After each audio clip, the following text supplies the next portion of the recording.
All right, so if you're ready, Amelia, I'll go ahead and kick us off. Yes, go right ahead.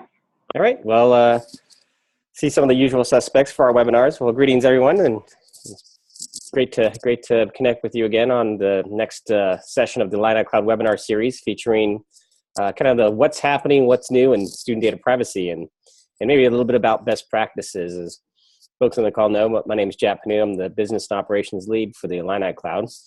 And joining us today, we've got Amelia Vance from the Future of Privacy Forum. Who'll be taking us through some of the great stuff that they have been doing, as well as the wealth of and treasure chest of resources that they have to help people with various different privacy initiatives. As always, this is an interactive session, so please post any questions that you have in the chat. Very informal, so if you want to go off mic or off mute and mic in your questions, that's perfectly fine as well. And just as a follow-up reminder, webinars are typically Wednesdays at 12 p.m. Central Time, and they're posted to the IlliniCloud YouTube channel. And let me know if you have any difficulties doing that. With that, Amelia, I'll turn it over to you to introduce yourself, and you're already sharing your screen, so let's get going.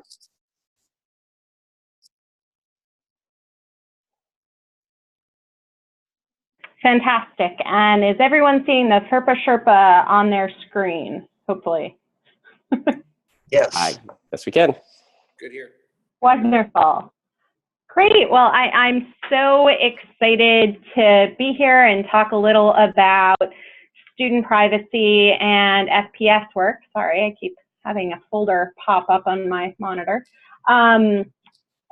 And would love actually, since I think we're a fairly small group, to maybe kick things off by asking each of you, what is your biggest concern about privacy? What is the thing that you are hearing? And so, well, in order to give you a second to contemplate that before kicking it over, as a quick introduction, as Jat mentioned, my name is Amelia Vance, and I am the Education Policy Counsel for the Future of Privacy Forum. I run our work on education privacy. We do both K-12 and higher ed privacy work, and come at this from the perspective of it is vital to protect privacy while also ensuring that you have access to the data and technology needed in education in general and in the classroom to make sure students succeed, that administrators and others have the information that they need to ensure that things are going well, to make evidence-based decisions. And at FPS, we have a variety of resources, which I'll go over a little later, which are hopefully going to be useful to all of you. So, Jat, I don't know if you want to call on someone to be sort of the first. Yeah. Oh, there we go. We've got Jim Peterson, who was with me when we met ASU. So. Amelia, I was on the last the all call when you just had about 2 hours ago, and it was really good, and it was nice to see everybody. I didn't ask the question then, but I guess the biggest thing that I've always had issues around is awareness for districts. Where's that coming from? Because number one is I don't think there's so many districts that, we deal with districts all the time because we are districts. And it's this whole idea about making sure that they're actually aware about these privacy issues. Because I think a lot of people just throw caution in the wind and, hey, there's great tools out there and we're just using them. How are we working with these different organizations to make national school board associations and the different groups like that are really pushing down these things? Or is that already happening? But we're just not seeing it at the CTO level as much. Great, and that's a really key question, especially in terms of how do we get information about resources out there, and how do we support districts, particularly those that may not be linked into networks such as Consortium on School Networking and others. So I think that's a really important thing to bring up. Yeah, and I know a lot of the districts, the bigger districts, the Cambridges are on the call today, maybe some of the bigger school districts, they have the resources, or their state level organizations where they have that interest. But I just don't see it as salient an issue at the smaller school districts that do make up a large number of our population, and so I'm just trying to, it's not like the lemmings are following each other right now. It seems like it's a very complicated issue, and I'm just trying to figure out where's that communication happening best that we can drive superintendents towards. Great. Absolutely. And I think it's been interesting to see which districts have prioritized privacy, because a lot of times, unfortunately, there's maybe because all of you have so much on your plate, it's hard to elevate privacy above all of those other issues, which are also priorities. And so a lot of times we'll see some of the leaders in privacy being not so much those who sort of thought of it and created stuff, which is sort of the ideal situation, but those that have had a breach or some other publicity issue that has created a strong privacy environment there. So certainly something to think about. So thank you, Jim. Who is next? Let's go over to Vanna. Vanna, you there? Oh, she may have stepped away. No, I'm here. Okay. I was on mute. I'm sorry. I was just, because I was on your earlier call too, and I think one of the things that I kept thinking about is this, and this connection between privacy issues and like a lot of the miscommunication and or I don't know if it's miscommunication or the what I like to think is just what parents end up talking about, or the information that they kind of fill in the gaps for themselves. And as I was listening to the different presenters present, is the connection that and I'm not sure if I'm supposed to really be asking a question or just kind of sharing, Feel free to ask questions. My ideas here is, where I'm looking at in some of my interests here in terms of the resources and things that we can be doing for student data and privacy, is this notion with where I struggle with is like the parents tend to either fill in their own ideas about privacy and what's happening with it, or they're misunderstanding what's happening. And so I think some of the challenges that are occurring is how to ensure that the right information is not only being shared out, but how it's being interpreted is also a challenge, because sometimes I feel like even in sitting in a room, and understandably I might have a greater sense of knowledge, but just how it's being interpreted, it's like, that's not what they said at all. And, but you can't, you can't always, be telling people you're not listening or you're not understanding, or ask the question again because they need to rehear the answer. I think sometimes the challenges that school districts have is that when it comes to student privacy and these issues, that a lot of times there's a lot of fear that is warranted and unwarranted, but that line is very thin, and how you cross it can be very perilous. And so, how we deal with it is very challenging. Absolutely, completely agree. And it's absolutely true that communications has probably been the biggest issue that people have struggled with. So thank you. Or, and I will add to that is sometimes, where they're going is they're either talking with each other or they're talking with the classroom teacher, who again may have a little more knowledge of it, but is also having a perspective that maybe again is another layer of interpretation. So it's how do you become transparent enough, but then also understanding how do we pinpoint if there are these areas of miscommunication or misunderstanding, and how do we understand, is it miscommunication or is it misunderstanding, and how do you balance that out without seeming like you're now becoming big brother and trying to dictate what's being shared out or what's being understood. I joke about it, but the struggle is real, because you're trying to sit there and say, okay, this is what they're hearing, or this is what they're understanding, or these are the people that they're turning to in the schools or in the district. So we have to make sure that these point people really do understand it on a level that is accurate and reflective of what is happening. Absolutely. Absolutely. Great. Thanks, Vanna. Scott, over to you. Okay. In Nebraska, I work with the educational service units, so the regional service agencies, and some of the projects that we work on and are looking at for the future kind of involve designing and developing software, integrating other software, and putting together a type of data ecosystem. So that will hold some data that is not our data, but belongs to school districts, who are the sort of tenants in that environment.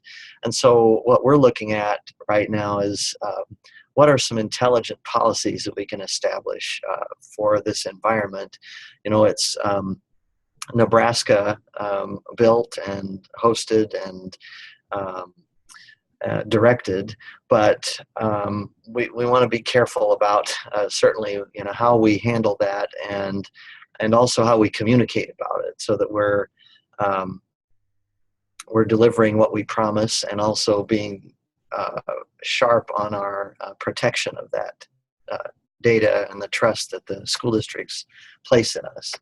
And so that's one of the big things that we're working on and going to be working on for some time here. And maybe if I can add something to what Scott was just saying, and I may have a little group think going on here because I'm out in Philly, meet with the Aperio folks, and I just talked with Ian Dolphin about the consent platform again that they're working on. But the tool sets for districts as well. I mean, I know we talk a lot about the policies and kind of the in the last calls, all these things about information about privacy and those kind of things, but the tool sets that help school districts be able to manage that, the controls around it, is something that I have not seen yet. And maybe I missed something, but maybe that's where those are tangible assets that school districts will really welcome and need when they can actually understand where their data is going, how long it's going there, what it's being used for, and being able to have that common tool set in order to be able to understand it better. And I haven't seen a lot of that yet. And I don't know if there's other folks working on those pieces. And obviously those are the ones I want to be able to follow up on, because then you can take policy and build it within the tool sets themselves. Somebody else can expand upon it if they want. I might be in group thinking here. No, I think that's a great point. And to echo yourself and Scott's comments and questions, one of the things that struck me as we started to continue the student privacy conversation was that there's a lot of great people and great minds out there doing great work. But if I was to put myself in a school district's shoes, everybody asked the question of how to get started. Each different organization kind of has their own kind of spin on how to get started. And I find that if I was within a school district or a CTO, CIO, I'd say, okay, well, do I go to COSIN to get started? Do I go to, Future of Privacy Forum? Do I go to CSSO?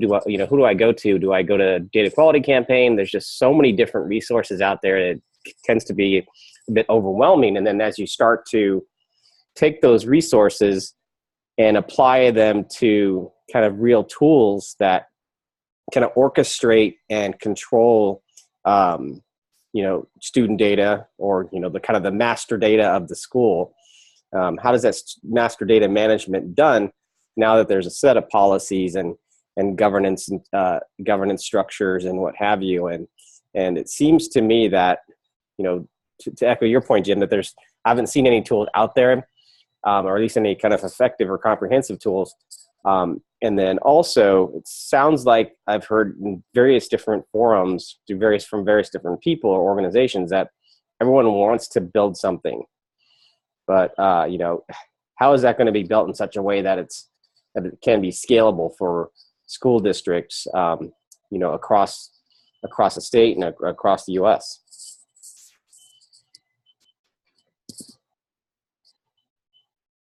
And I think those are really great questions.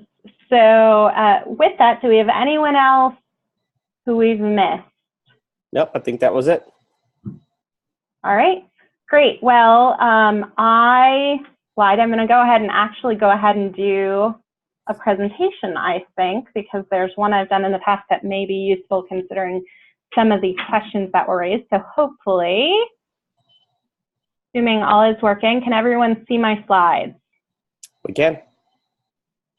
Beautiful. All right, well, hopefully it stays that way. It keeps wanting, no, don't move to the other window. All right. It'll eventually work. Anyway, so today I am talking about an overview of the student privacy landscape. So where are we, what has happened, and what are the best practices that have come out of all of these discussions? And just another check, can people still see my slides? We sure can. Great. So, first of all, many of you are already aware of this, but what is the landscape of student privacy concerns? So we obviously have amorphous terms that are used like the cloud, just all of the technological things that if you talk to your parents or your grandparents, it's likely they may not understand. And these terms scare people, and they aren't quite sure what they mean. So this has been something that has sort of exacerbated a lot of the concerns. Then we have concerns over the scope and type of student data that schools are collecting. There's much more sensitive data that is being collected than in the past, especially with the growth of social emotional learning models and more intricate data collection required by state or federal governments. There's major concern about who is collecting and accessing that data, especially sort of the federal government on the one hand, state government to some extent, but especially a lot of concern expressed about third parties. And then there's concern about how the data is being used, especially by those third parties, but also then privacy beyond data, issues that have been around for a while, things like searches of student devices or other privacy issues that have existed but have been exacerbated by the fact that we now have technology that is easier to access and search remotely or in other ways. So I always like framing this discussion with a great list of types of risk that was laid out by Jim Siegel from Fairfax County Public Schools. And I always think that these are a great way to frame the conversation, because most people, when they're thinking about the concerns that they should be considering around privacy, don't usually take all three of these into account. So of course there's an actual security or privacy risk, which all of you likely face and think about on a day-to-day basis. There's risk of not being in compliance with a particular law, state or federal. But then there's also a perception risk. There's that let's not end up on the front page of the newspaper type of concern. And it's fully possible for a situation to come up where something is a perception risk, but may not be against the law, or may not be an actual security or privacy risk. For example, under FERPA, schools can share directory information at their discretion, and we've had, for example, some schools that have sold directory information in order to raise money for things like a new scoreboard or whatever, which is obviously a large perception risk. and something people would be very concerned about. You can also have a security risk, for example, without worrying being out of compliance with FERPA, since technically FERPA does not have a particular security requirement. So all of these can sort of go hand in hand or separately, and it's important when framing the conversation to talk about what type of risk we're thinking about and how likely is it to occur. So federally, I'm going to assume that all of you have a little bit of experience with FERPA, so I won't go into that too much. But as you know, the primary federal law that governs student privacy, FERPA, was passed in 1974, and it's been highly criticized in the past couple years for not being sufficient and for its penalty structure never actually being put in place, because if you violate FERPA, the penalty is that all of your federal funding is taken away. Personally, I think this is a bit overblown, since regardless of any changes in FERPA, there's always going to be an opportunity for schools or districts to fix whatever they did to violate FERPA, and so it's unlikely fines would ever be imposed on a school or district, because I don't know of school or districts that would not fix things if they were approached. But it's certainly something that's been discussed. So on the federal level, in January 2015, President Obama offered a multi-pronged strategy to protect student privacy. And there were several student privacy bills introduced in Congress in 2015 and a FERPA rewrite that may actually come up this year, may not, but was originally introduced in 2015 and is worth taking a look at for anyone who's interested in revisions of federal law that may come down the pipeline at some point soon. However, most of what I work on is tracking state legislation. So this map is actually slightly out of date now. We're now up to 40 states. Congratulations, Nebraska.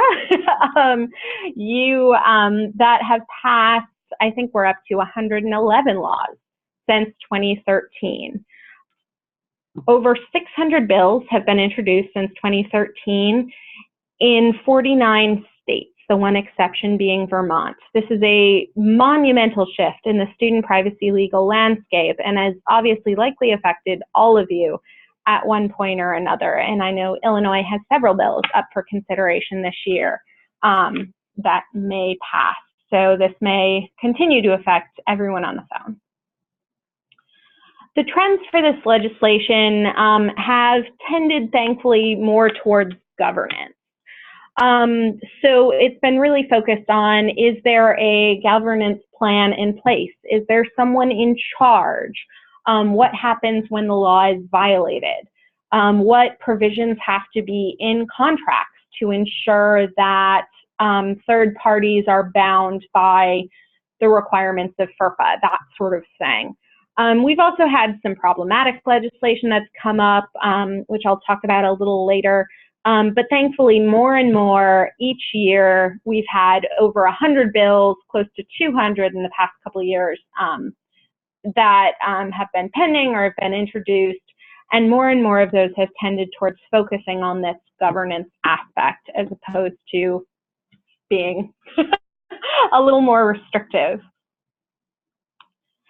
It's also important to remember that laws are not the only places where action is happening. We've also seen a lot of state activity around regulations. Nebraska, for example, I was helping out the state board and looking at how to rewrite the regulations there. States have introduced executive orders, passed resolutions, and state education agencies and school boards have offered guidance on student privacy. So there's a lot of possible ways that districts have been governed over the past couple years. As I mentioned, the trend has really been towards governance, but the question in this legislation has always been who is being governed. So we've seen sort of two major models. One is based out of the Oklahoma Student Data Act, which was passed in 2013, which is much more focused on the state education agency and making sure that they comply and therefore make districts comply with certain governance requirements. The other most popular type of law has been SOPIPA, passed in California in 2014, which is focused on regulating third-party companies, so ed tech apps, and really anyone that schools use that are involved in sort of the ed tech area. And it requires things like that they can't use student data, create a profile of students for advertising, that they have to have reasonable security, that certain provisions have to be in contracts. And 39 states have introduced one of these two models, and 22 states have passed at least one of those two models. Some states have passed both. Georgia, for example, has passed a model, a law that's been considered a model by many organizations around the country because it combines these two aspects of student privacy governance. As I promised, there's been a lot of discussion about unintended consequences in all of this. It's been a huge problem. Legislators are incentivized to listen to constituents and pass privacy legislation without also being incentivized to make sure that they're getting it right and being careful, really unfortunately. I will say Illinois and Nebraska are two states that have actually been an exception to this trend because they've thought much more carefully about how they should govern student privacy. So a lot of the consequences that have come up again are because state legislators have not checked in with those on the ground who are doing this work. And of course, all of you in districts know that it is very hard to track what the legislature is doing on a day-to-day basis. But we had a really problematic law passed in Louisiana in 2014 that restricted things like announcing football player names and hanging student artwork in the hallways and having yearbooks or school pictures, and most sadly, referring some students whose parents hadn't signed a form to the state scholarship fund. So very problematic and concerning issues from that law. It was amended the next year, but still has very restrictive provisions. We also had some issues with N sizes, so it's been difficult for states to figure out what the appropriate size is for public disclosure of information. So you had Oklahoma, which arbitrarily set an N size of 10 for releasing any information, and later found out that this required them to redact 56% of their high school graduation rates. So really problematic issues there, and Colorado had a similar issue in the past few years. Connecticut's law that was passed last year is one of my favorites, if only because it had 17 bills introduced this year, either repealing or postponing the enactment of the law because it created so much chaos for districts. So a couple of the problematic provisions, it required parental notification within 5 days after any contract was signed with any vendor, and the notification had to include a lot of detailed information about what data the vendor would collect, how the data was protected, a whole bunch of stuff. So basically drowning parents in paperwork, requiring districts to go through a lot of administrative work without actually providing transparency to parents in a useful way. Connecticut also had an issue where nobody realized that the way the law could be read required that districts have contracts, written contracts, with every single piece of software and applications that they used in their schools, which meant that suddenly districts that had 2 students with IEPs using something like Dragon Dictation in their schools ended up having to contact that company or other companies that may not actually be in the education business and had to get a formal written contract. As you can imagine, this has caused quite a bit of chaos. We've also had issues in Kansas with restricting access of data to researchers by requiring that any data given to researchers be both de-identified and aggregated, which has made it impossible or very difficult for the department to share information with researchers, since they themselves would have to do the de-identification and aggregation before giving it to researchers. In New Hampshire, you had a law passed that required the school board, the teacher, all parents, and all students to sign off before any video recording in classrooms, which again harms students with IEPs and restricted teacher certification. On the other hand, you had a law passed in Texas that required video and audio recordings in all special education classrooms if one person in a district requested those recordings. And the law had very limited privacy restrictions listed in the law. So what are the lessons from all of this? First of all, words matter. A lot of the problems that I've described occurred not necessarily because the law was written to be that restrictive, but because the law was vague, and it made it very difficult for districts and attorneys and anyone to understand exactly what the law meant. Also, a lot of these were based on fear. Instead of receiving feedback from districts and from others, these laws were sort of based off of that initial, like, oh dear, the evil company is coming to get me, or the federal government is trying to create a cradle to grave record on my child, or just a lot of concerns that are honestly not the biggest issues with student privacy in the country. There were also some privacy problems with privacy legislation. For example, a bill that's currently out federally from Senators Markey and Hatch actually requires that vendors make available to parents and students any information about that student, which sounds like a great idea, but unfortunately would require vendors to suddenly have all this information about who is the parent. How do you verify the parent is who they say they are? How do you verify that parent can access that information and has a custodial right to it? So issues you wouldn't necessarily think about that occur in this legislation. And then finally, as I previously mentioned, there's been sort of a lack of input that has been really necessary for all of this. So some interesting trends that have occurred as well. As I mentioned, governance has been a huge growing trend across these bills. A lot of districts and states didn't previously have really well documented governance policies, so that's been great.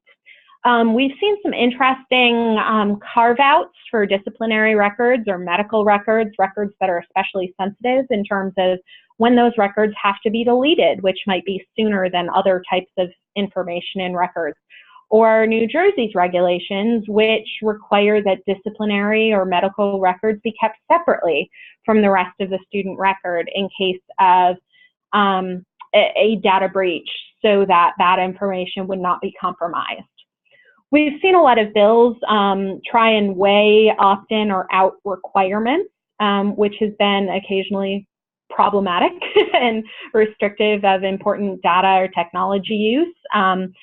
And we've also seen some bills on device and social media privacy, one of which passed into law in DC, which require that there be a search warrant or some documentation of reasonable suspicion before schools look at devices or access social media passwords from students. Quite a few of the laws that we've seen have either explicitly or implicitly required audits of either state or district implementation of the laws. So that's been something we've seen quite a bit. Penalties, one of the things that made the Louisiana law particularly troubling was that not only did they have these extremely onerous requirements and vague language, but if you violated the law, you went to jail. So individual teachers and others were greatly incentivized to make sure that they could in no way even be mildly interpreted as violating the law, since they would incur both major financial penalties and criminal penalties. And there are some other state laws that have mostly financial penalties for violations, and in some cases criminal penalties if violations are proved to be purposeful. And then finally, and somewhat unfortunately, we haven't seen too much emphasis in these laws on training. Of course, none of these laws can exist without ensuring that the people on the ground are prepared to actually implement the law. And unfortunately, only a couple of the laws that have passed have actually mentioned training and provided resources in order to allow for that training.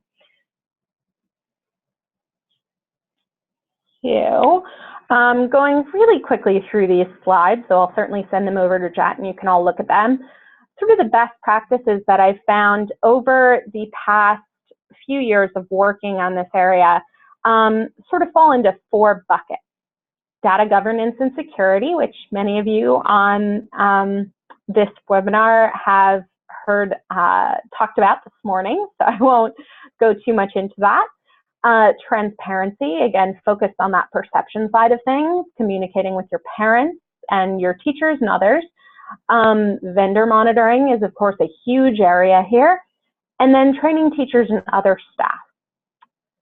So even before going into those buckets, though, it's really important to review resources. Your state may already have a law. As I mentioned, Nebraska has a pretty decent set of regulations governing student privacy. So being aware of the fact that there may be something prior to 2013, even if your state hasn't passed a law yet, is important. It's also important, again, to get input from as many stakeholders as possible, not just other districts and the SEA, but also bring in the ed tech companies you work with, bring in other experts there. Is there someone who wanted to ask a question? All right, continuing on. So data governance, again, I'll move really quickly through this since many of you were on the call this morning. Data governance can best be defined by this great slide from the West Virginia Department of Ed.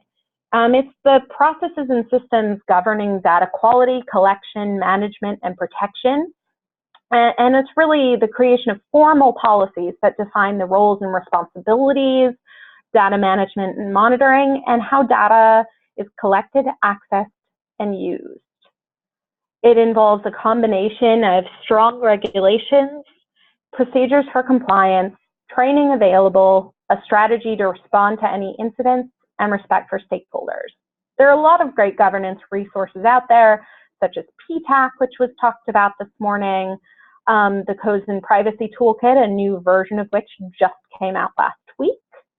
The NCES Forum Guide to Education Data Privacy has some fantastic governance resources. I highly recommend it. Just came out last July and was created by district and state leaders. The second bucket is transparency. So why do we care about the perception issue? Unfortunately, schools, districts, and states have not always done a great job explaining to parents the vital role that data plays in education, and this lack of communication has frayed the trust between parents and students. If LEAs and SEAs don't take the lead in being transparent, as I mentioned with the Connecticut law, legislatures tend to pass laws that require transparency, often in ways that are burdensome and not particularly useful to parents. Also, in the absence of being transparent, you get this, 1,000,001 headlines from various publications that blow things up and have inaccurate information about how data and tech are used in your districts because they don't know what the right information is. So what is transparency? It's explaining the who, what, who, or why, what, who, and how of data collection. Why is it collected? What data is collected? Who's able to access or use it? And how is the data protected? Again, a lot of great resources here, a communications toolkit from the Foundation for Excellence in Education. And also, it's noteworthy that transparency isn't just putting things down on paper. It's also making sure the data is easy to find and understand, sort of the grammar test, as West Virginia refers to it. And it can and should be simple. This is a great website from Chesterfield County Public Schools in Virginia that just has 4 buttons, very straightforward, doesn't require formal coding experience. It has a link to privacy information at the top of the website. Once you click on that, you have links to the district's apps that are used and the contracts. You have a link to the privacy policies and guidelines for the district. You have a link to privacy FAQs, and perhaps my favorite button, you have a Ask a Question link, which goes to a Google form, and the form is sent immediately to the person in that district who works on privacy, so any questions can be responded to easily.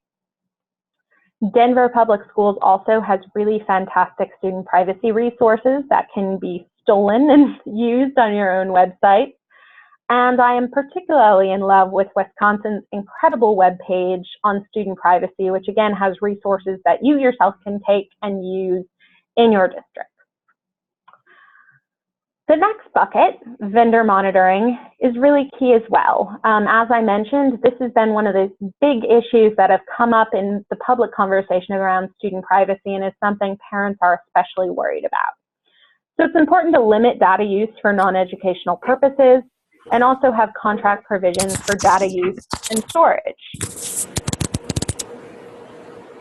So here, one of the really useful things that people can utilize is the PTAS Model Terms of Service document, which allows, provides a very easy to understand chart with information about what provisions in a company's privacy policy are acceptable under FERPA or best practice and which are not. Let's see, I think I lost my mouse there for a second. There we go.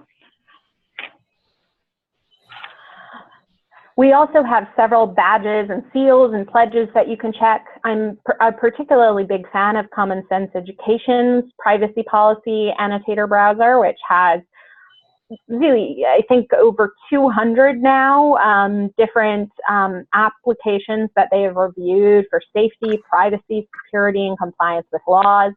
iKeepSafe has a seal program companies go through, and my organization has runs the Student Privacy Pledge, which is basically a signal, a public promise that is enforceable by the FTC, that companies will do things like have reasonable security and not advertise or create profiles of students for a non-educational purpose.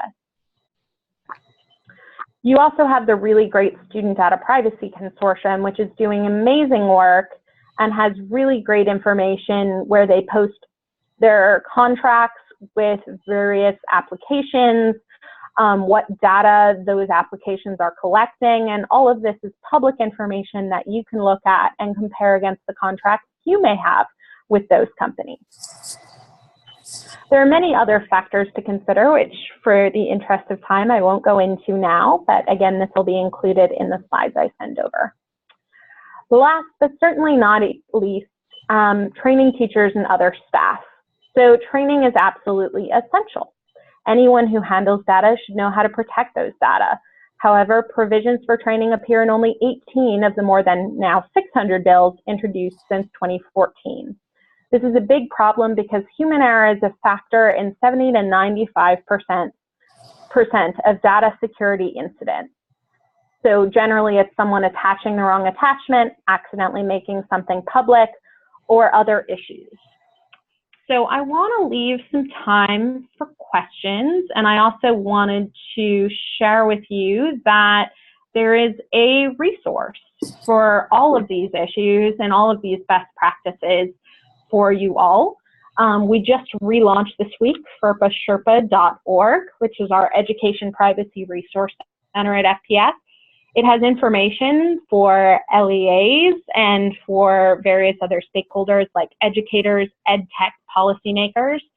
And we also have a resource search center as part of this site where you can search for a term like data governance or privacy training and see all of the resources that have been created by various organizations that we think add something that is useful to the conversation, and models from districts and others that can be used in your own district. So with that, I will go ahead, I think, and stop sharing my screen and answer any questions that all of you have. Okay. If I could start with one. Hey, Amelia, do you see any, as school districts, do you see any trends for basically limiting or asking whether the school districts right now that run student information services, special ed applications for collecting IEPs, free and reduced information and food service programs, are those, any of those being questioned at the local district level? Or is this more upstream? Yeah, a lot of times, I will say what is generally restricted and has been restricted for quite a few years is it's very difficult, as you probably all know, to share information with community organizations like local tutoring programs, Boys and Girls Club, things where a student record may need to get there, but you have to go through parental approval and possibly make sure the information is interoperable and all complicated. That remains pretty complicated. Yeah. Where other things like food services, et cetera, falls in sort of those incidental things that are now digitized or run technologically. Sometimes, depending on the specificity of the law, those things become banned or subject to new requirements because, again, you know, the legislature didn't talk to everyone they needed to talk to. So it all depends on how the state is defining who the third party is. Is it just, you know, ed tech vendors? Is it just for-profit companies, which, by the way, excludes a lot of ed tech companies, like, for example, Khan Academy? Is it anyone who uses or where a product is used in schools, like Connecticut? It really varies. But as I mentioned, this has caused a lot of chaos when it's not clear, because people don't necessarily know what to comply with. And I will say it's been really interesting and kind of sad in terms of money that shouldn't have to be spent. But one of the biggest lobbyists across all of the state legislation has had to be the school photography companies, because laws are constantly accidentally banning school photography or yearbooks by banning things like you can't collect biometric information or you can't sell student information, which of course student information includes pictures. And so you will see laws all over the country that now have this exclusion for school photography because, of course, no legislator meant to ban school photography, and parents would be outraged if you banned school photography. So that is just sort of one example of a traditional sort of school service that, because it's just not something that's been thought of, it's been a huge problem.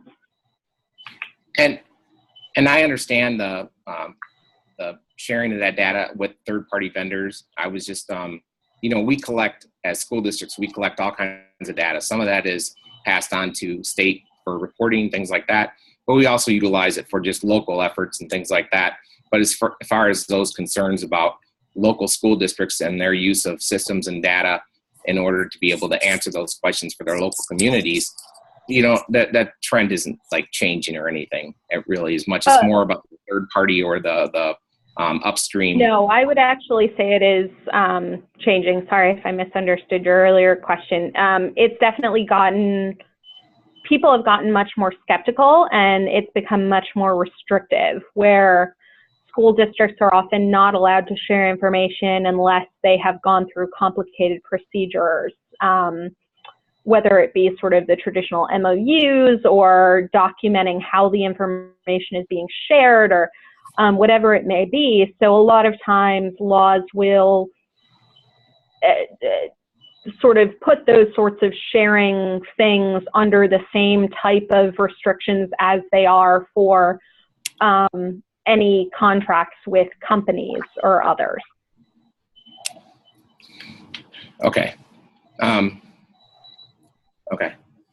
So the tool I saw was pretty interesting. The one that you had on the slide with the brain pop and the terms of use and life cycle and for when you do your contracts with those folks, that's useful. Yep. Has any of that been instrumented? And have you seen any instrumentation down there at the district level? Because, districts there's thousands of applications and things about instrumenting which applications a district's supporting and using, and being able to make that not just available to the cabinet level folks so they understand and can answer questions to the community, but ultimately the ability for parents to be able, it's almost like when they go in and check their kids' Verizon account for, what they've been texting and what time they've been using their phones and things like that, to be able to see what kind of data is being shared in their student to what applications and what providers. Did you see any of that work being done anywhere?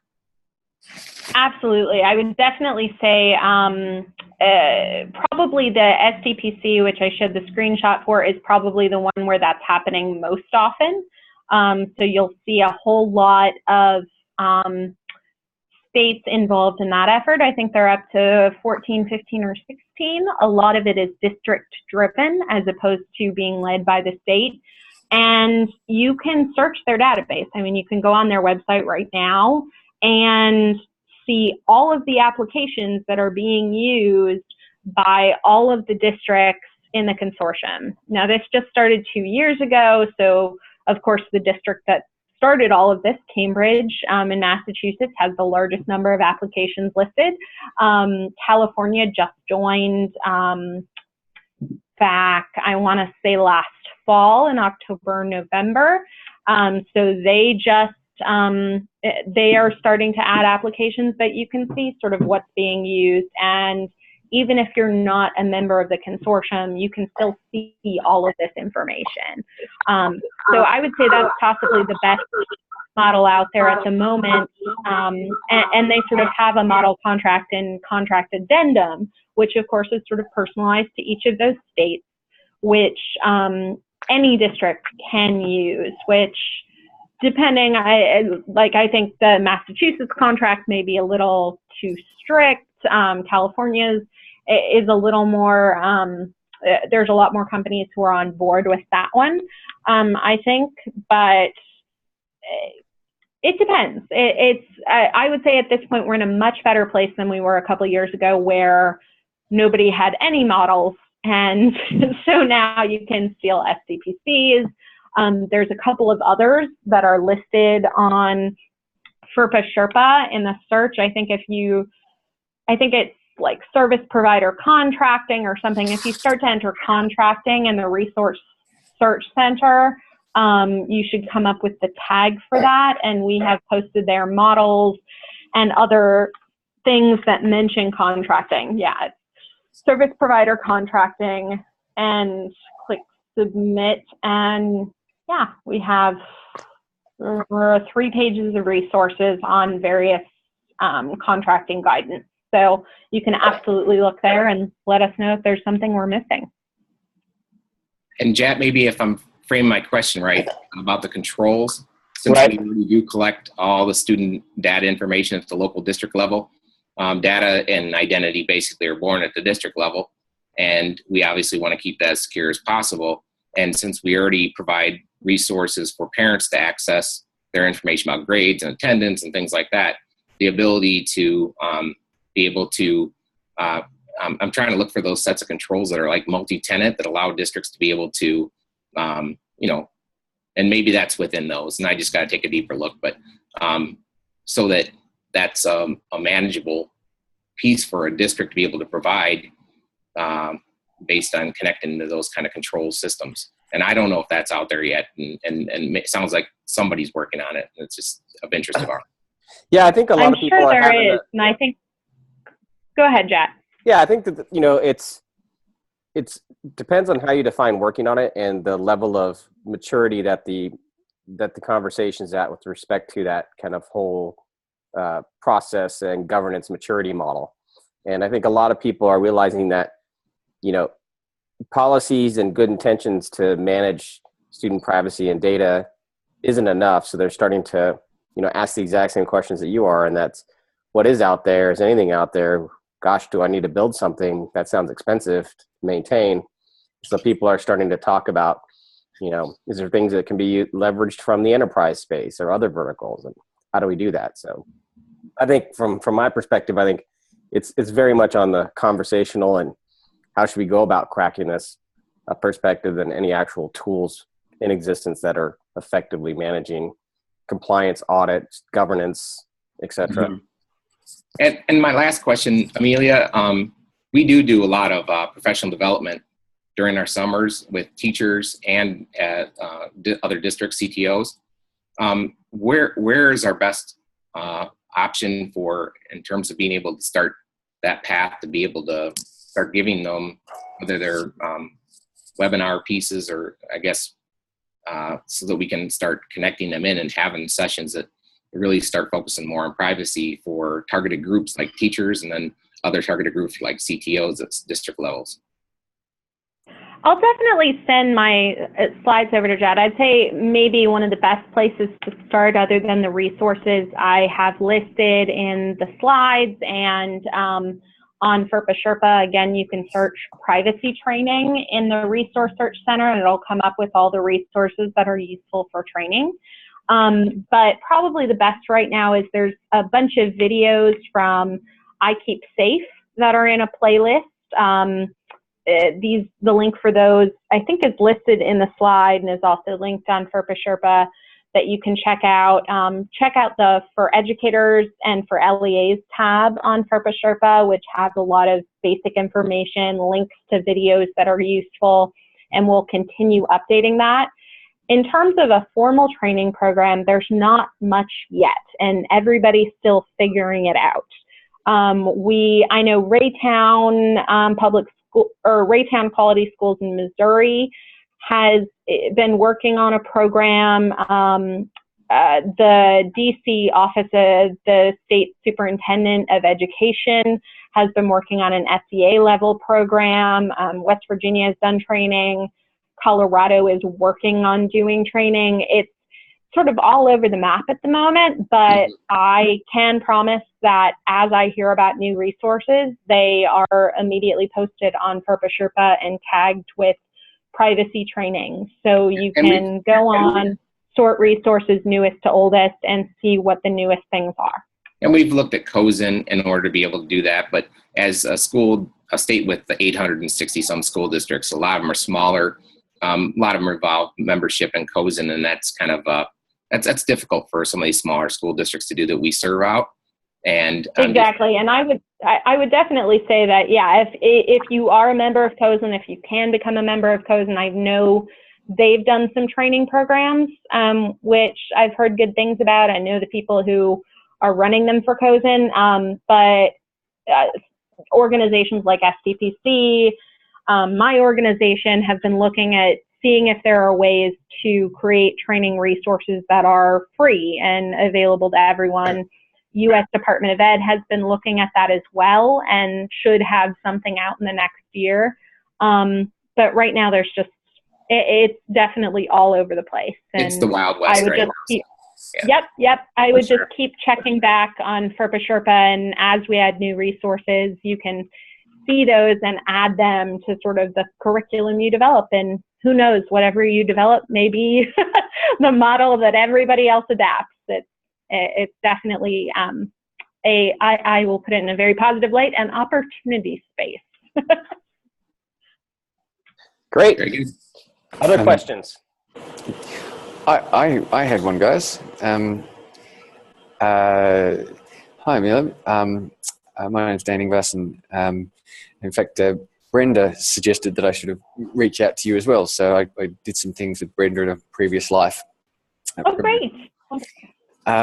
So you can say you've chatted to Dan Ingves in a roundabout way. So you might not be able to answer this, and I might have the wrong end of the stick. So you might just be able to say this is an incorrect understanding. I understand that there's a difference between the requirements for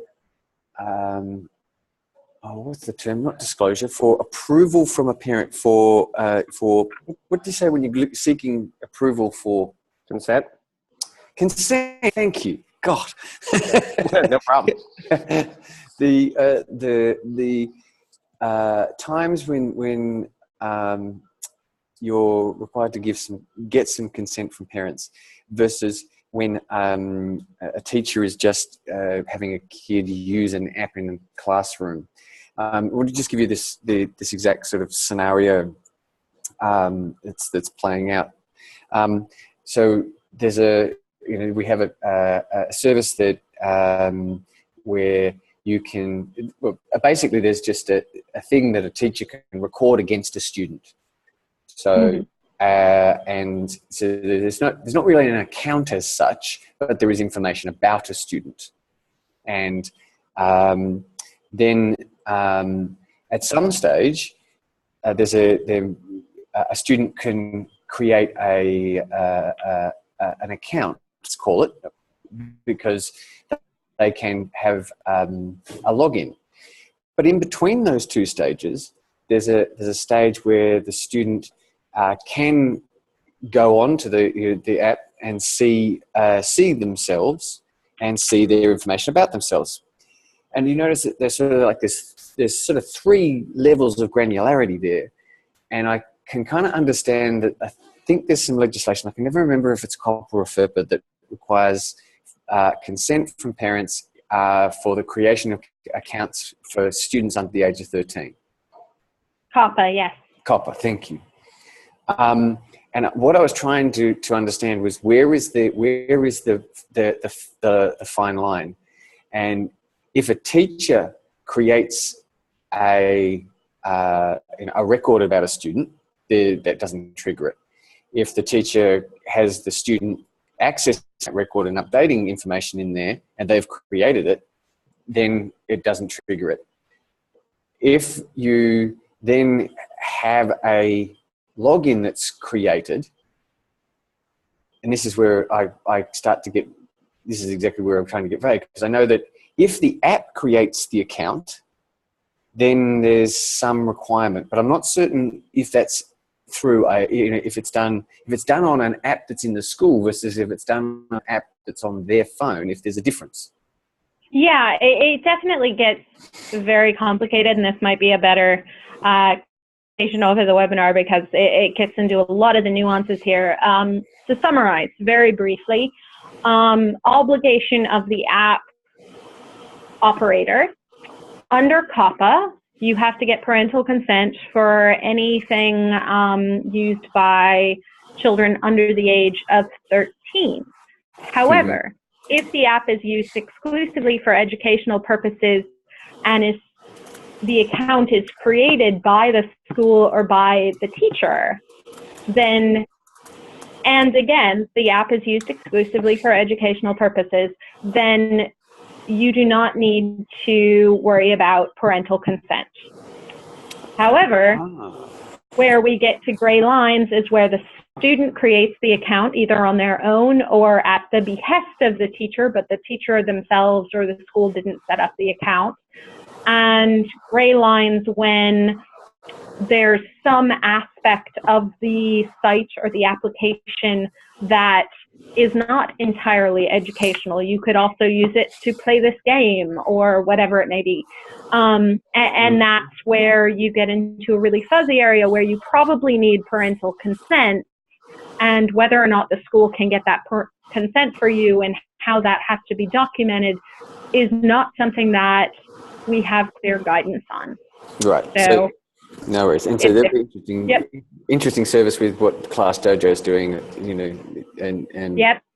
and how, what's going to happen as we start to move into a phase where people want to take that data with them. So they've got to have an account. And how do you do that? Because one of the most effective ways to transition student data from year to year is through the parents. So the app then, the data that was associated with the student's use in quotes account, a record of a student that was in the student, is then potentially given to the parent as in because it's not actually given because everything's in the cloud, but the access is given to the parent to then enable to another teacher. And I suppose that's parental consent just being given because it's going to give the access. But anyway, there's some, that's an area which I'm interested in. I think everyone could use more guidance on that. Absolutely. But yeah, we'd be happy to Keep chatting. chat offline. I always give the, anyone feel free to email me at any time. Just be aware that occasionally my inbox looks like a war zone, and pretty please spam me until I answer whatever question. Like, very seriously, please email me back to check in, because I promise I'm not ignoring you. It's just probably buried under 50 different emails, since I run our whole program pretty much by myself. So a little crazy. Well, Amelia, thank you. Thank you very much. I want to be cognizant of people's time, and I know we've ran over about 15 minutes. So any last questions? Otherwise, Amelia, this has been absolutely fantastic and exactly what I expected it to be, and more. Thank you so much for your time and taking us through this. Just a reminder to everybody, if you missed part of the webinar, they will be posted on the YouTube channel within the next day or two. Thanks, Jet. All right. Thanks, Bye. everyone. Sounds Bye. great. Thank you.